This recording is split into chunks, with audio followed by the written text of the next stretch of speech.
So I've been meaning to post this all of March. All of March I've been meaning to post this. This was the CraftiQ challenge that I did on the CraftiQ Facebook group or page. It was a live. And now I've changed the CraftiQ challenge quite a bit this year. I've decided it's just going to be a jumping off point. So I'm just kind of giving vague things to try, and you can interpret it however you want. Just ideas to jump off a page, and then you take the reins. So it's only like one or two to five things. I'm keeping it simple. I'm just keeping like an idea that I have, and yeah. So that's what we're doing. That's what we're doing. So this one, I specifically said you needed a piece of coordinating cardstock and then either 2 pieces of paper. You could have 1 to 4 pieces of pattern paper.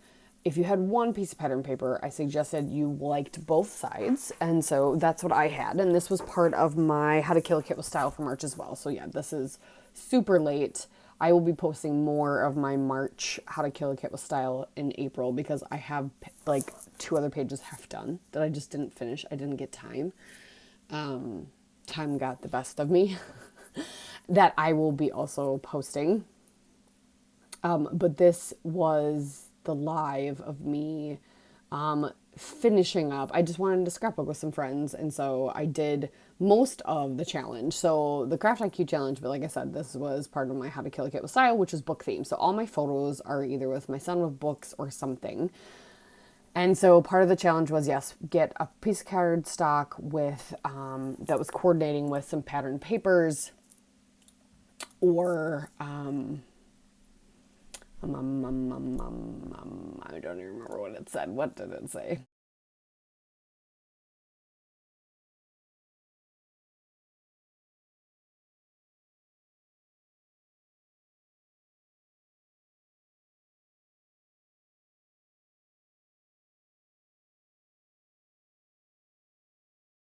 Gather 1 to 3 photos. Ideally pick one pattern paper that has 2 sides you like. You're going to cut it into half diagonally and then half again. So you end up with 4 equal triangles. And then I said, make sure you arrange the triangles however you want on your page, but so that at least the coordinating cardstock shows through. So because the point of using the cardstock wasn't to cover it up. You had to make sure you had it show through.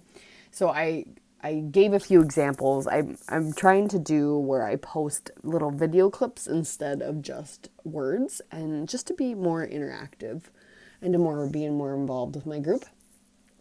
And of course, now today, April 1st, happy April Fool's Day. There is no challenge for April. Just kidding. There will be. I'm just going to post it later. But unless you watch this video, you're not going to find that out until tonight, where I will post that. I will be posting it later. But I thought how fitting that I finally post last month's layout that I created with it. So basically now you have 4 triangles. Arrange them however you want so that you can see the coordinating cardstock. And then the other challenge was to make sure you just had a giant tag to hold your photos. So that is all I'm doing now. So I've arranged my triangles. I made them come off the page a little. I trim all the excess off. If I haven't done that already, I may have. I think I have my background all set.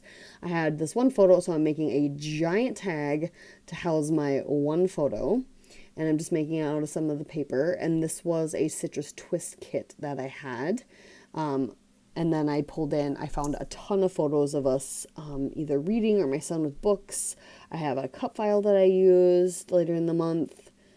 Yeah, March was a hot mess. It started out good. In like a lion, out like a lamb, right? Isn't that, or is it in like a lamb, or in like a lion, out like a lamb, in like a lamb, out like a lion? That's the way mine's going, is in like a lamb, out like a lion. I was prepared and I was organized until like the middle of the month, and then it just all went to shit. But I'm trying to get myself picked back up now. Anyway, back to what you're watching instead of hearing about my entire month of March. So I decided after I put those 2 photos on that tag, I tied that bow with the ribbon. I decided I needed something behind it. I needed something. I didn't want it super girly because we've already got florals and a ribbon bow and all that. So I went And on just the side of my desk, I had all these Misfit cuts from MK. I bought a box of Misfits from her shop before she moved it to the website when it was still on Etsy. And so some of these cut files I got some cut files that were miscut, but they look perfectly fine. And I thought it'd be really good to have this pop of white popping out behind my photos. Now, granted, it's chains and wrenches and things like that, but if I add other embellishments and things, you're not going to notice that's what it is. And it's just the look of it that I really, really enjoyed. And everybody that was scrapping along was like, oh, that just adds so much to it. And I agreed. I fully agreed. So now I'm just adding some embellishments, and I had put foam behind my tag of photos.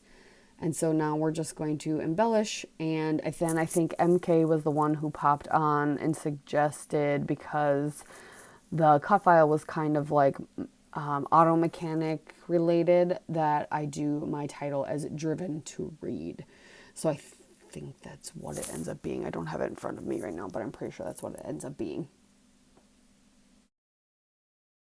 It is really fun to work with this kit though, because I had so many fun different things in it. I have enamel dots, citrus twists. I had pulled in some L Studio labels that I got more recently. I got some canvas flare from Scrap and Happy Studio, and I love them. And their colors just work perfect. So this kit was very fun because it had some girly bits to it, but it also had some primary colors, and to me, it was just a great kit overall. Like, I really love the pages I created with it. So, yeah, I don't remember when I bought this kit from Citrus Twist. But yeah, it had a lot of Paige Evans. It had some Jen Hatfield in it. It had a little... I pulled in that Vicky Bouton the thicker set that is chipboard, because it's just laying on my desk, and then the L Studio labels and tags like pack, and the flare. But yeah, there was just a lot of fun stuff in this kit, so it turned out really, really good. So I'm putting down my title right now, and I will have some close-ups for you after that. But thank you for watching. I hope you check out the CraftiQ challenge if you just need a jumpstart. That's really all it's for. Just for fun. We don't do a hop anymore, but I like to show off what I did, because a lot of times these pages turn out to be fun. And like I said, they're all because I start thinking about an idea of what I want to do, and then I make it more vague so that everybody else can interpret that jumping off point, if that makes any sense. So thank you again. I appreciate you, and we'll see you next time. Bye.